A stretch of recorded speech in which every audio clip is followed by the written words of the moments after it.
Hi, and welcome back to Unmasking the Trans Movement with John Mueller. I'm your host, Brad Wilder. John, Dr. Ann, welcome back to the program. Thank you very much to both of you for being here. And welcome back, by the way. You've been touring the world virtually, and this is perfect because you have a book that just came out. As a matter of fact, would you show the viewers your new book? Absolutely. Well, it's good to be back. I miss you guys. It's very timely because this is exactly what we're talking about. So tell us about your new book. This book is called The Ultimate Deception, The Truth of Gender Affirming Care. So it's all about what we're talking about today, only it's the truth side of it, not the propaganda that most parents and the public have been hearing for the last 10 years. And we all feel compelled that's to speak out against this. This is, talk about the slaughter of innocence. Absolutely. This really is the ultimate exploitation of vulnerable kids. And Ann, you and Brad, both being from Canada, you're on the front lines. We are here in the States, but unfortunately, Canada has taken things to the extreme, as this entire movement will. So talk to us about what is going on in Canada, and then we're going to see a film about Kaiser Permanente, a training film.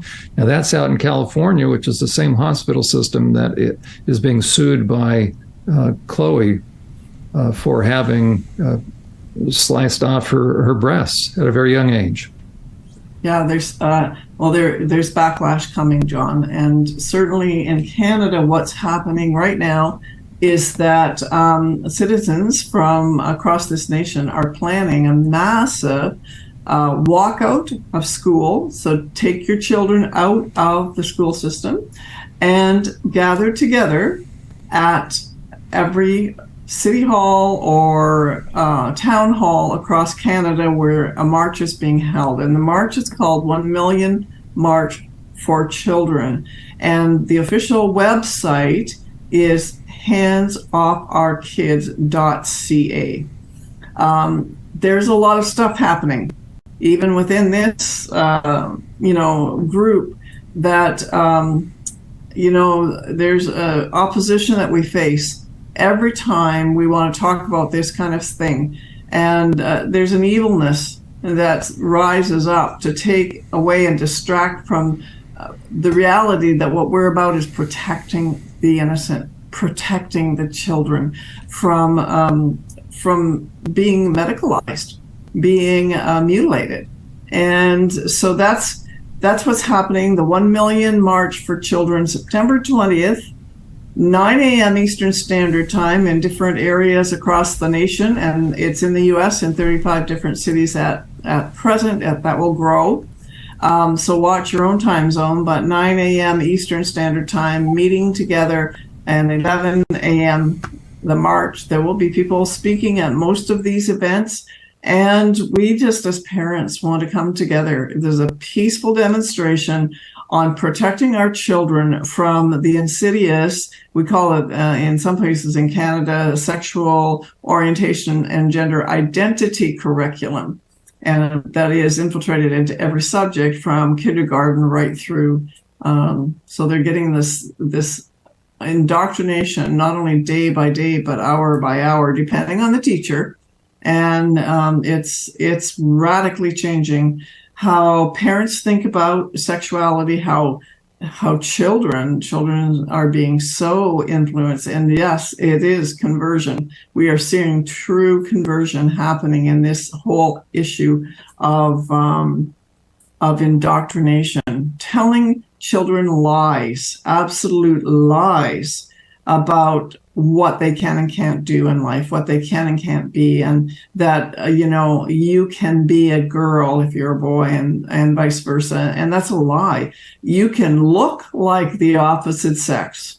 You can, walk like them. You can talk like them, because we have medical advances now that will, unfortunately, change the way a child presents themselves or an adolescent presents themselves. And the advances mean that they end up mutilating healthy bodies. And so we really want to stand against that, because we want the truth to be told, the whole truth. Number one, that you can never really change your biological sex. And number two, that anything you do on this line, as far as socially transitioning, medically transitioning, or surgically transitioning, and it all follows one after the other, is ultimately damaging psychologically, physically, and socially. Right. It's just affirming a delusion, right? Yes. And it's all about these young people are being unduly influenced. We say, keep your hands off the kids and stop brainwashing them, stop emotionally and mentally manipulating them. Adolescence is hard enough. That time of adolescence, right? Nobody gets through that unscathed.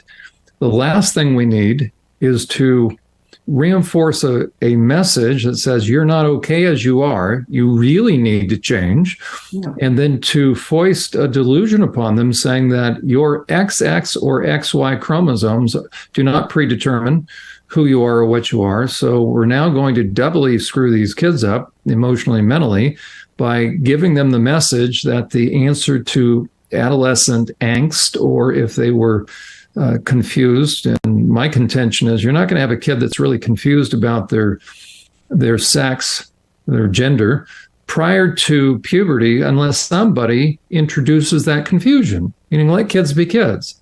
But because there is a profit motive as well as a predatorial motive, now you have outside influences that are coming along that are nefarious, and at best that are equally as confused. But I think it goes to more than just confusion, and we will see a training video, and that we're going to see a video that was recently put out by Grassroots Army, a good organization that got its hands on a training video by Kaiser Permanente, the same organization that was responsible for removing the breasts, healthy breasts, off a young woman named Chloe Cole.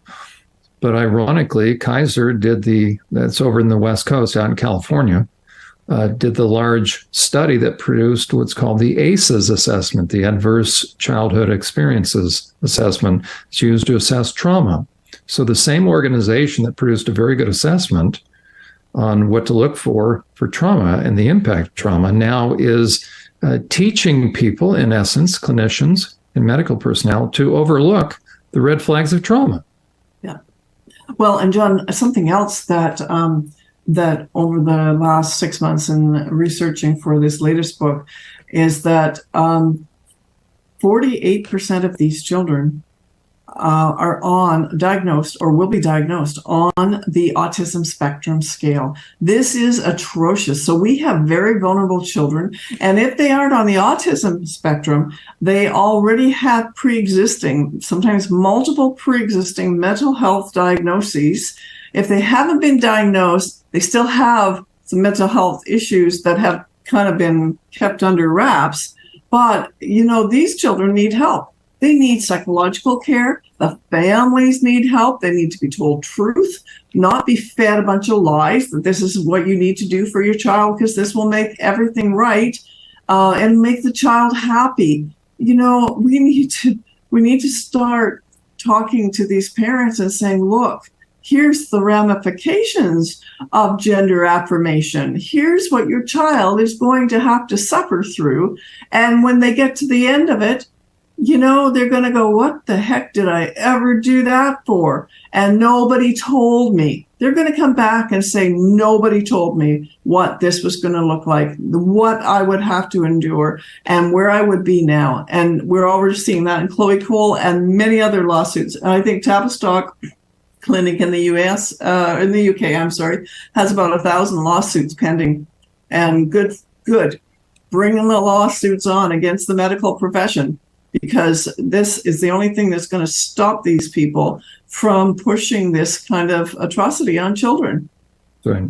And people need to keep in mind that the DSM-5, which is behind me on my desk there, that's what made this whole thing profitable in 2013. You look at the numbers, right? They spike in 2013. Why? Because suddenly it became profitable.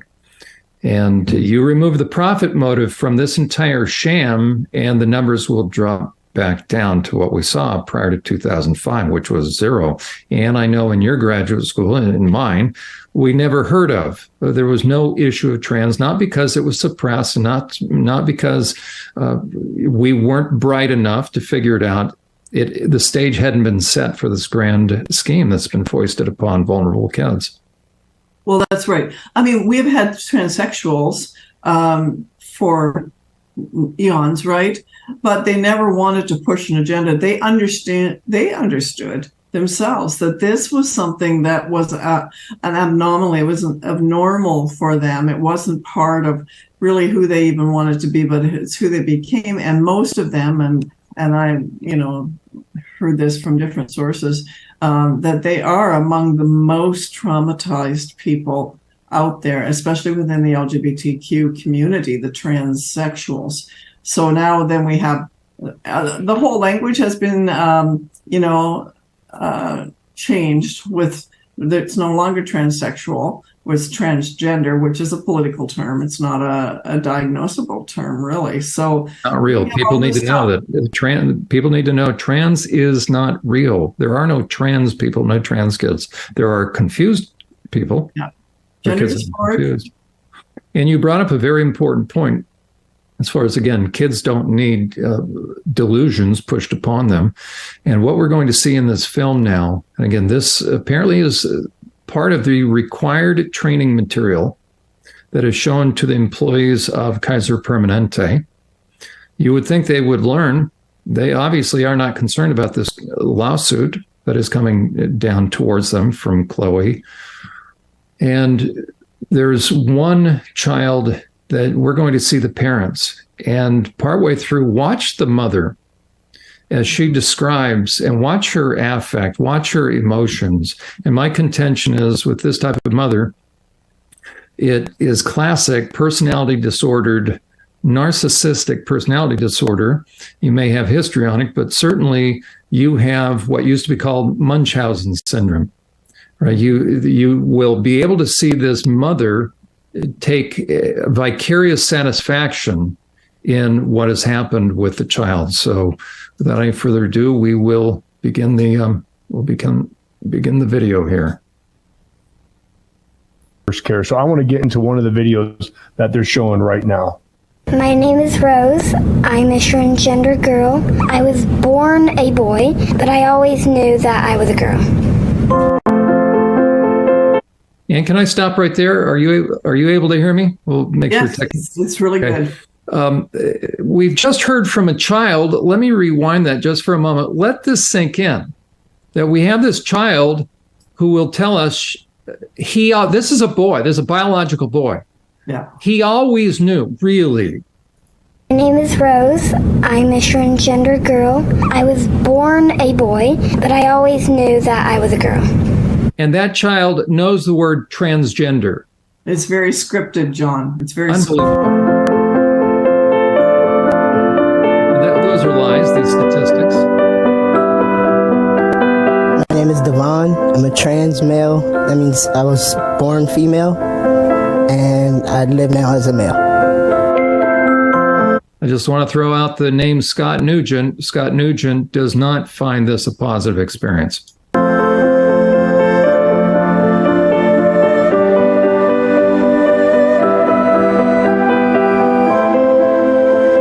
When I was 3, I decided that I was going to grow up and be a father and marry Janet Jackson. She would write letters to... I got to stop it. We just heard age. Oh, hold on. Now, again, we don't know these people. What is this person's name again? Okay, but listen to the words. So this is a biological woman saying at age 3, she knew she wanted to be... I decided that I was going to grow up and be a father and marry Janet Jackson. She would write letters to Santa Claus, to the Tooth Fairy. When would I be turned into a girl? Could you turn me into a girl? I'm Jay. I'm a non-binary trans person. That means that I'm not a man, nor am I a woman. I was raised as a girl, but when I learned about non-binary gender identities, it was like a whole new world had opened up for me. Yes, neither male or female. Well, and see what she learned. It's all about what they're learning in the classroom, what they're learning on social media, that all of a sudden, oh, well, this looks like something that might be good for me. And, you know, these individuals are confused, and they're very confused. And I feel very sad. Some of them may do okay in life, but many of them won't. And that's really, it makes me sad. The term drunk the Kool-Aid or drank the Kool-Aid, just right out of Jim Jones, Jonestown. My name is Ronnie, and my sister Ellie is transgender. Ellie told us on her 4th birthday that she was a girl in her heart and her brain. And I said, "You're my favorite princess boy." And what did you say, Ellie? No, I'm a princess girl. My struggling point was this had to be a phase. The reality is acceptance takes a while. I was terrified of coming out. Okay, I can't help say, listen to this propaganda. This is nothing but propaganda. People are going to be fearful you watch this theme that's going to be developed here, that somehow they are they're in danger ultimately of their lives. I was afraid of losing friends, family, loved ones. I was afraid of this discrimination and potential violence I could face. I was so terrified that I wanted to die. Got threatening letters. One of the quotes said, do us a favor, Paula, and put that gun back up to your head and finish the job. Now, how do we know that actually happened? Well, we don't, but the reality is it's so sad. And I mean, Paula, I guess I don't know the male name. It's a biological male, the guy. Yeah, obviously a biological male. You see, the shoulders, everything. And I mean, some of them can fit very well. That's not a good-looking woman, or what? Yeah, well, I'm saying it. But the reality is some of them can fit as looking as the opposite sex. Some of them can't. And the ones that can't are liable to, people are going to go, wow, just a minute, And back to the little, what's that little boy that talking about his sister, it's all this whole family thing. The man said, he was confused at first. The woman's going, it took a while to adjust to this. But I want to say, come on, parents. No, just say you're not a girl. Yeah, we're gonna hear more from the mother on the right. Anyways, I better. Yes, I'll be quiet now.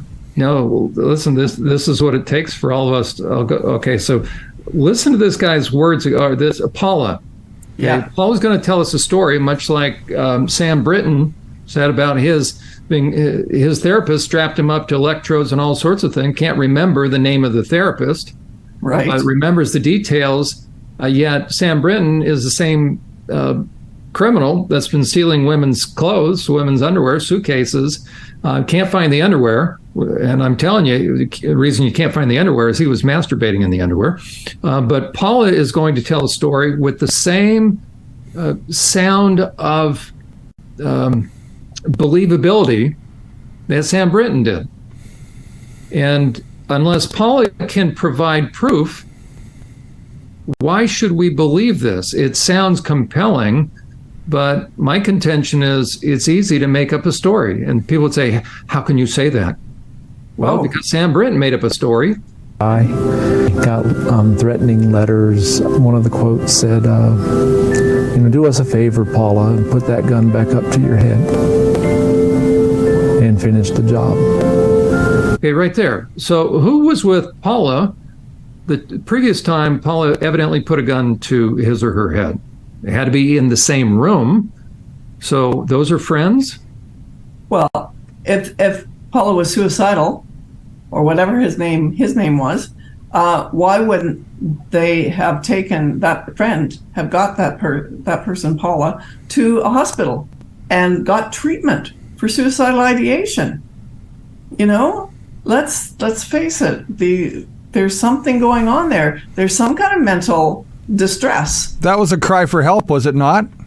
Well, it is, Brad. And what we're finding, and there's a new Danish study just came out in August talking about the distress previous to transitioning, and then what happens once they're put on puberty. Anyways, it's a very, very good study, and what it shows isn't what the final discussion actually talks about. Imagine that. That's typical. But I mean, they're saying, their depression levels, their mental health issues disappear. Well, their mental health issues start to disappear because they're put on antidepressants and different kinds of medication to deal with the mental health issues. It's not gender, it's not the gender care affirmation that's making their mental health issues disappear. It's the drugs. And anyways, it's ridiculous. So the study, of course, is a good study. You have to read it very carefully to get the truth out of it. Yeah, we'll keep going here. I'm scared as a dad for her safety, whether a society will be as accepting as her family and her friends are. I feel embarrassed and unsafe when people out me to other people. If there isn't a gender-neutral bathroom available, when there are only men's and women's bathrooms, I have to make a decision about how I look that day and whether there's more risk for me going into the men's room or the women's room. I was chased by 4 people in the metro for being transgender. I have been denied health care. I have been gawked at. Okay, denied health, where?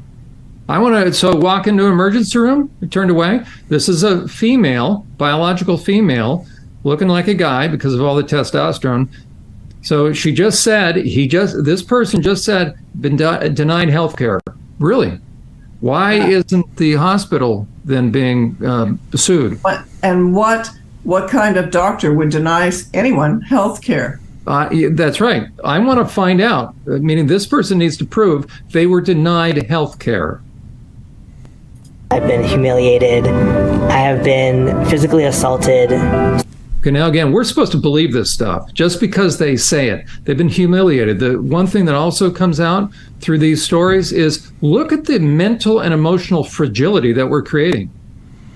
Somebody looked at me the wrong way and my life fell apart. I've been humiliated. Who hasn't been humiliated? This is also part of what's being created by this entire movement, this emotional fragility, yet these are the same people that have no problem burning down buildings, I'm telling you, here in the U.S. Think about this. If 48% of these individuals are on the Asperger's syndrome, right, they have social limitations. They do not socialize well. So to speak, they don't play well with others. They just have some deficiencies. And, that's a biological, that's a genetic issue, but it needs to be addressed and not,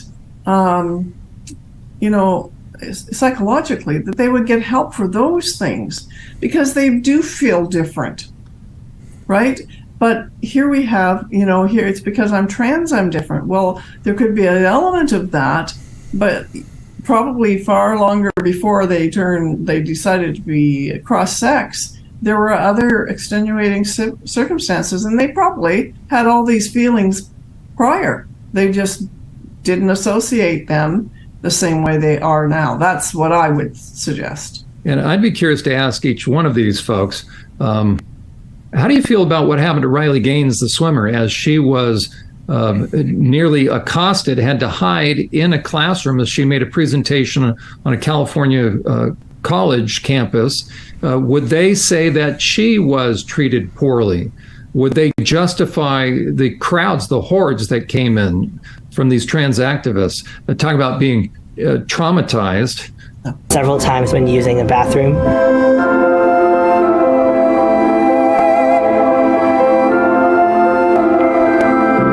seeing her face the first time we let her wear a dress outside of the house. Pretty special. You're different. That's okay. Okay, I got some. Okay, there. Now, notice how this mother calls this boy her, but the very first time it was special.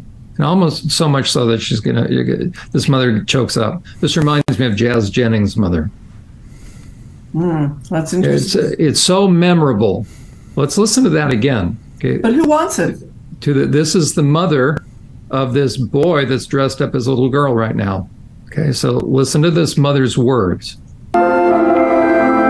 Seeing her face the first time we let her wear a dress outside of the house. Pretty special. The kid going, You're oh different. my gosh. That's okay. Just keep on being yourself. Support means listening. Maybe not understanding, but just listening and being there for me. Pushing back on jokes or offensive comments at the expense of transgender people. The easiest way to support transgender people is to follow their lead.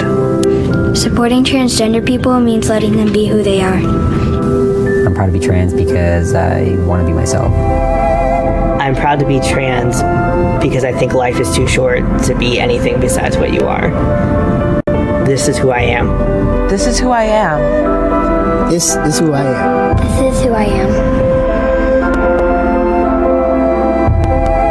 Well, you know what? I'm going to jump in here real quick because this is who I am. I am the guy who says there was not one single male in that video.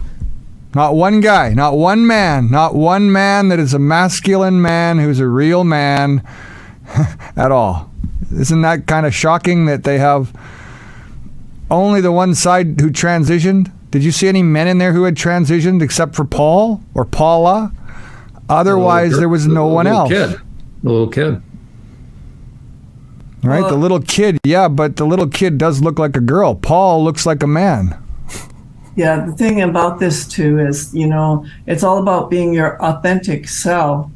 But how do you be your authentic self when you deny your very basic biology? You're living in denial. You're living in a delusion. And it's all about feeling. It's how I feel. So, we come from a different world where psychologically, for individuals who came to see me, and John, you're still practicing that, you listen to their stories and you want to support them in the sense of building relationship and doing everything you can. But, one of the things that we were trained to do is to help that person identify erroneous thinking. And that's no longer the case, of course, because if this child, and that child Rose, whatever his name was, this is very much something that's, maybe he said he wanted to be a girl, and Mom jumped on the bandwagon. That's what it looks like to me. Mom jumped on the bandwagon and went, this is a really good way for me to get attention, or for the family to get attention. I mean, I'm a really good way to mess up my family. Right? A really good way to mess up the family core.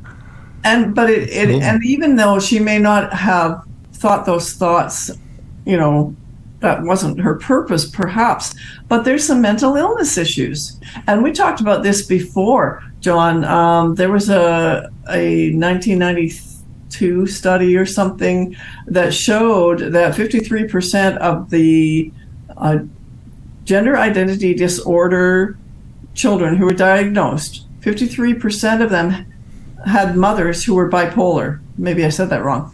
Of the children that were diagnosed, 53% of the mothers were diagnosed as bipolar. Wow. Why aren't we showing that study? Let's get to the root of some stuff. There's other stuff going on here, rather than that child just thinking they want to be the opposite sex. How many mothers would have autism, Dr. Ann? Well, yeah, we don't have, we don't have some stats on that, but autism. And you mentioned Asperger's too. There's another great stat to go ahead and find. I mean, this is a trickle-down effect of individuals who have kids who have the same symptoms as their parents and the same conditions as their parents. So that, again, is very easy to manipulate. We've seen all kinds of trans movement individuals who are doing that kind of manipulation towards kids and other adults and teenagers alike. Yeah, there's a lot to unpack here, Brad. It's the ultimate problem here is that as you see this young girl, Rosa, mom has her ears pierced, she's in a dress. She doesn't look very comfortable, but then of course what 4 or 5 year old would be in front of a camera, But the fact is that who knows what's going through her mind. You just hope the best for this child, but she's on a long road of medicalization. Right now it's just social transitioning, but boy, she gets to be about 8 or 9, they'll whack the puberty blockers and then later the hormone therapy, and it'll be a mess. It's all okay until a kid figures it out, eh? Look at Jazz Jennings. They do, but usually they're in their 20s or 30s, and by that time they've done irreparable damage. So one of the things that I mentioned on a show that I do on my other program called Wake Up Canada News, I had mentioned the percentages in terms of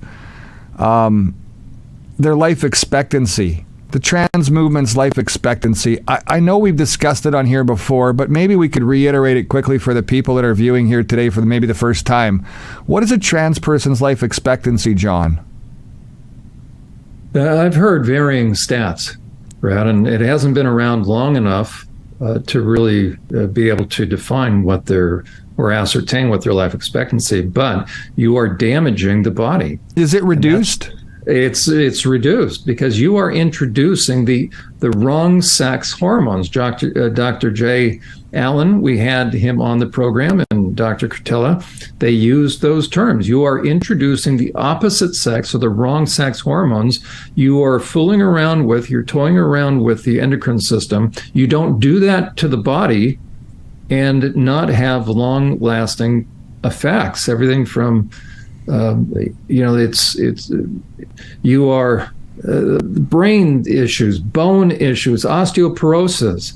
The list is ever growing because this is Nazi-like medical experimentation. And if we're telling these kids that they're now going to be able to achieve their true self, your true self is not one that has to be maintained artificially through pharmaceuticals. I would have to say that the kids, the males who are getting this bottom surgery, are really in a medical situation forever because of the real issue of, I guess, not viruses, but what's the word I'm looking for? Infections. Infections, yeah, infections. Yeah. That's right, because you create a fake vagina inside a male, inside a boy or a teen or a male. It's a cavity. It's a wound that you're having to keep open. It's an open wound. It's not a vagina. It's an open wound. Well, and you have all of the medical complications and more surgeries. Often there's multiple surgeries.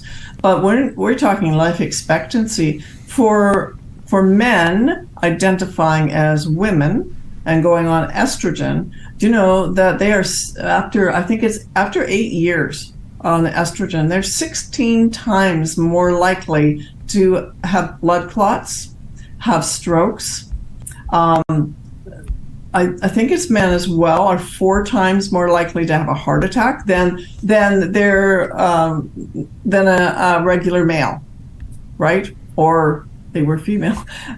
It's just there's all kinds of medical complications. So we don't have the longitudinal stats on how long their life expectancy is, but we know from other research within the LGBTQ community, particularly with homosexuals, mostly there is a reduced lifespan, up to 20 years less than the typical male. Mm-hmm. And it's because of infections, because of STDs, well, they're now called STIs, AIDS, all cancers, all kinds of different kind of complications directly as a result of anal intercourse. And nobody wants to talk about that either. And that's exactly what these, you take a male that you've created a situation where now they believe they're a female. You've guaranteed the only kind of sexual activity they're going to experience is with what gender of partner, a male. So you have now fast-tracked them. You've guaranteed that they are going to become subject to homosexual sex, meaning anal intercourse, or that's not, used to be called proctology exam. So, I'm kidding, but that's what's going on. What normal man wants to go in for a proctology exam? Men always put that thing off, but now what's happening? That's what these young men will be subjected to. So they are now ushered into the homosexual lifestyle. Can we expect an uptick in AIDS because of this? Yes, AIDS is on the increase, especially with black men having sex with men. AIDS is on the increase. Syphilis was almost eradicated 20 years ago, and it is skyrocketing right now. The rates of syphilis and gonorrhea are all going up. Yep, all of them. And, this whole sexualization of our children is creating devastating outcomes. And we're not going to see, all of those outcomes for another 20 years or 50 years. But somebody's got to be blowing the whistle on this, because it is a travesty. So let me ask you guys a very serious question. It's another serious topic that I think that needs to be addressed. It's something that I brought up on my other show as well, with an interview that I conducted, and this is kind of an interesting take on this. We keep focused on the parents, we keep focused on the women and the children. The trans movement itself is a movement that is very mental health filled, okay? There's a lot of issues there mental health wise, and we know that. We say that every time we're on the show. But are these issues fixable with them ever coming back around to thinking that this isn't okay? And if they do come back around, do you think that their level of mental strength will be brought to a better place? You're asking a lot of questions. Let me just dive in here really quickly, and then John will finish up. First of all, I want to say that European countries have done the back paddle, like they are backpedaling on affirmation-only care, because what they're seeing and what they have recognized is these children don't need to have their delusions of being in the wrong body affirmed. What they need is psychological care, and that's going to be the first line of defense in Sweden, in Finland, in Norway now, UK, in Australia, and so European countries are going, wait, we've made a big mistake. They're not saying they made a mistake, but of course they did. They're backpedaling. And can these children recover? Well, it'd be nice if they never had to go through the experience. That would be the ideal thing, and they got the trauma care initially that they needed. But look at Chloe Cole and others who are detransitioning. First of all, there's no hospital or doctors that, at least in Canada, that will help because of conversion therapy bylaws and federal legislation will help that individual detransition, even though they want to, even though they're asking and saying, I don't want to be like this anymore. They can't go for help. There's nowhere to get help, thanks to the Canadian law and the criminalization of helping such individuals. But nevertheless, they're pushing through. Now, what will predispose them to good mental health is to have, if they are surrounded with people who can care for them in a really good way, family members, if they have good attachment relationships with mom and dad or someone in the family, other people they can talk to. And now there's groups, Brad, there's many detransitioning groups where these young people can go and talk about their problems. That will be the beginning of better health, mental health care. Okay, that's great you said that, and that's expert advice. The one thing that comes to my mind is that we're talking to the wrong crowd. We continue to talk to the wrong crowd. We continue to argue and fight with the wrong crowd. Somebody else the other day put it in a way that, you shouldn't use on an everyday term, but I will in this situation because there's no other way to put it. You can't fix crazy. And I don't mean to put somebody in a mental health position of saying you're crazy, but there's an issue there that you need to deal with, and hopefully you do get that help. But if you can't fix crazy, why do we keep battling that group in the way that we do? Why do we keep marching? Why do we keep putting these events together that have really limited amount of people on our side? It's not like we're getting the big numbers, at least not here where I live in Canada. And that being said, shouldn't we be flipping the script, Dr. Ann, so that we start talking to the children rather than trying to fight with the members of the trans community and trying to get them to understand that they're wrong and that we can't fix crazy? Why are we trying to convince those individuals when who we should be talking to is the kids? Well, you have a point. Just to get... to talk to children, it's the parents that have to we used to turn our backs on those individuals. We didn't care what they did behind closed doors. We said, whatever you want, you go ahead and do. That's what freedom is all about. But here now, this is all flipped around, and now we're not able to say that anymore because, well, freedom isn't what freedom used to be. Now we're governed by, conversion therapy laws and more Trudeau bullshit here in Canada. Here's my take on this, Brad, is that no matter what, I believe as conscionable individuals, we're called to pick up the pieces of damaged lives. I really believe that. And so we have both sides of the scale. So the ones who come through this and go, I've made the biggest mistake of my life and now I need help, that we need to supply that help. We're not doing it in the government, in hospitals, but hopefully in the future. We keep trying to get the word out to parents because it's parents who can reach their children. We don't have permission, to go into the lives of children. We don't. Neither do our teachers. Neither do our school boards. Neither do our superintendents and the trustees and everybody else, from the Minister of Education all the way down.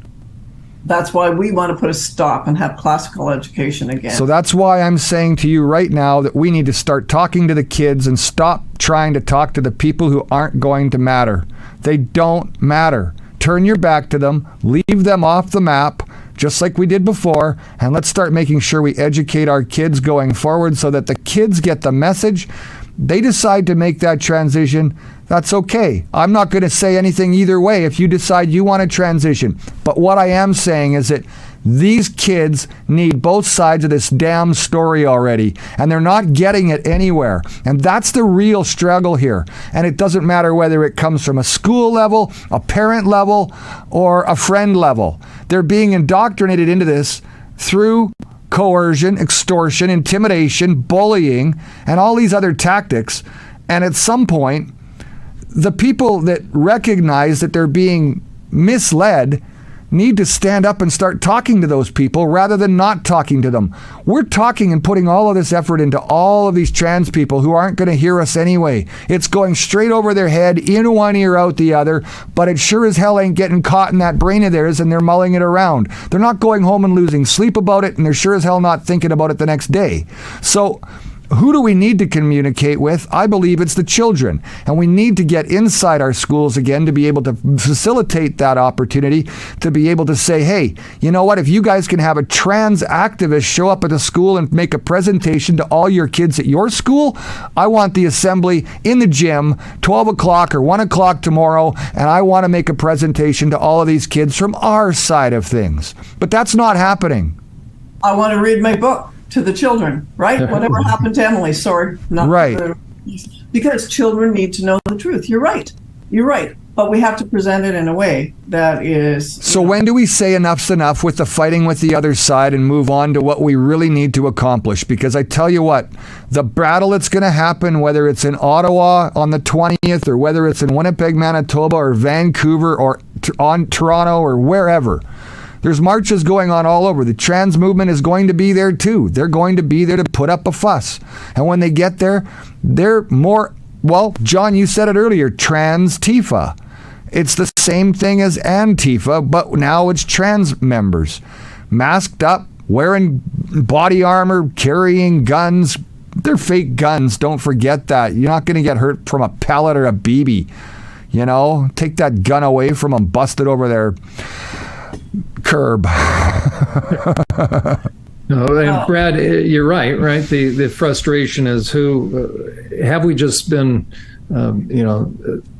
either talking to the choir or have we been talking to the wrong group? And one thing I suggest is that we view this, not we and you and me, but those that are listening to us, those that are viewers. One way that this has to be viewed, this entire movement, is very much like a cult. And the question is, how do you deal with a cult? You're not going to deal with the cult leaders. You're not going to deal with the upper echelon, those that are pushing the cult. Really, the only chance you have is those that are being inducted, those that are being groomed into it, those that haven't gotten too far. That's where, hopefully, the message that we are sharing, which is what you've been told that you can be born into the wrong body, is a lie. And if you continue to believe that, meaning if people who are telling you this have profit motive or have intentions of gaining access to your physical body and grooming you and crossing your sexual boundaries, so the people that are selling you this distorted message, you think they are your friends. You think they have your best interest in mind, but they're going to use you. And that, I believe, is the message that young people need to hear, that they are being used and manipulated by people that have intentions to either get rich off of them, off their body parts, or will intend to use them sexually. Empowering the young is going to be a key thing going forward. And the more we empower them to say no, the more chance they'll never go down that path. And we're not empowering them to say no yet. And that's what I'm getting at, is we need to empower them to say no. That's right. But I believe if we give them the truth, so for instance, we're all about encouraging and ensuring informed consent. So if you do not tell someone what they're heading into and the realities of the implications, then they cannot provide meaningfully informed consent. And therefore, what you're doing as an activist or a pusher of this is not just unethical, but it is illegal. I think here's the other thing I want to just maybe end with here is that yes, we need to get to the children. We need to tell them the truth. We need teachers to start standing for truth. But really, it is the parents that we need to change their minds. And I know that it doesn't look rosy in many, in small elements, and we can get discouraged very quickly. But parents are beginning to waken up. They are. It's gone. I believe the pendulum has gone too far, and they are starting to wake up. That's the beginning. Look, if they're not taking action, then they can wake up all they want, but they need to take action. Yes. Well, let's see what happens on September 20th. Let's see, because parents are committed. There's a lot of people committed to taking action. So, well, I don't want to put any kind of a negative spin on it, but I was out at a school board meeting last week where we had a handful of people that were against the trans movement. It was a press conference. We didn't expect the trans movement to show up and put up any resistance, and they didn't. But what we did have was only a handful of people at that press conference. Not because nobody knew about it or we didn't advertise, but because they didn't come, because they didn't show, because they didn't care. Parents, that's who you're talking to. They didn't come. We had 2 events on the same day. First, it was the press conference at 4 o'clock, and then we moved over to the actual school board other location, and that's where we were met with over 200 to 300 protesters for the trans movement who were bussed in, and not part of even the school division that they were on the property of, but they're all there protesting. We had a handful, 2 handfuls, tops, 10 people tops on our side. That's it. That's all the parents that are out. And that's all the support we're getting. So these parents are scared. You keep saying the parents need to do their thing. Parents are scared, and they're worried that they're going to be vilified by everyone around them. And you know what? That is happening too. So while you want to say that the parents need to be the ones that we need to reach, I still go, these parents are not reachable either. They're no different than the trans movement people, because what we've got is 2 groups of individuals who aren't paying attention to us, because it's either going this way or it's going through their head, through their ears, and it's not getting stuck. And the kids are the most impressionable. We have a chance to change the kids by giving them the right information. You want to educate? This is how we educate. We need both sides of everything, and you should be asking questions, and that's what good journalism is, and that's what being a self-conscious human being is about too. Asking questions, making proper decisions based on answers that you find along the way to hopefully get the best result possible. But here we are, saying that the parents got to buck up, the trans people got to buck up, the teachers. Look, I'm sick of saying that already. It's the kids we got to reach. The kids are the ones who are going through this. It's not their fight, it's our fight. But who are we trying to help? When we fight, we're fighting those groups.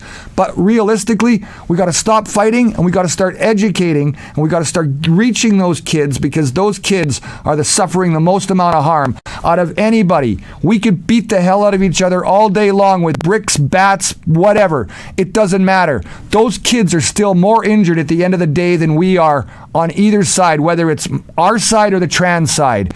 The damage that's done there is nothing compared to the damage we're doing to kids who don't deserve it at all. And Brad, I would challenge clergy. I would too. There was a day when pastors understood their role as the moral conscience, those that provided direction to families, to parents. And it is time for the churches and other clergy to stand up and be. I say they got to bring the right message to the altar, and they got to start preaching like they should be preaching, which is the gospel of goodness and kindness and everything else that comes along with the Word of God. Look, everything that we're getting fed right now, and that those individuals are not going down that path, leads to me to believe that it's all evil. Even the church now becomes somewhat evil because they're not willing to go and say what needs to be said either. That means they have no cojones, as we like to call them. Yeah, otherwise known as they've lost their salt and light, and therefore they're not good for anything but to be trampled over. That's right. So churches, pastors need to get involved. There is a remnant that will not step away from this discussion, and that the remnant of people who see the truth, know the truth, and are not afraid to tell the truth, that remnant is growing, and it is getting stronger. And I know, Brad, that was a really disappointing thing when you had that press conference. And I think, well, it was the first day of school. I'm giving the parents the benefit of the doubt. I'm a therapist, remember?